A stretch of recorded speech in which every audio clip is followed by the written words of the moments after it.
नुबाय थादों सिन्डिकेटनि खोथा किन्तु आङो बिटिसि आव दासिम सिन्डिकेट आं नुवाखै किन्तु आं टोल गेटसो नुदों बिटिसि आव आङो टोल गेटसो नुदों सिन्डिकेट आं नुवाखै टोल गेटआ जोंहा दोङो गसाइगाव मोनसे पाटगाव मोनसे आरो बिजनियाव मोनसे बे जाबाय टोल गेट बिनि फैसाखौ कुनु मन्त्रि एमएलए एमपि मिनिस्टार बा बिटिसि नि एडमिनिस्ट्रेटिभ सिस्टेमा मोना बियो अनलाइनसो दानलांखायो नोंसोर गारिजों थांलाय गारिजों नोङो थाङोब्ला डाइरेक्ट नोंनि एकाउन्टनिफ्राय अनलाइन टोल गेटनि जितु स्केनिं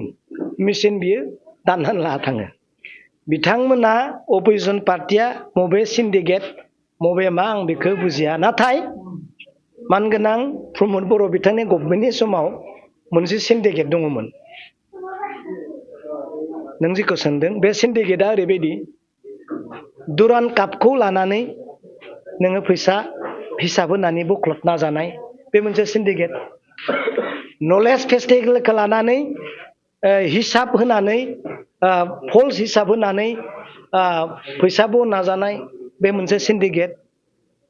लिटारारि प्रग्रामफोरखौ लानानै स्पर्ट्सनि इडुकेसननि सिस्टेमफोरखौ लानानै खालामनाय प्रग्राम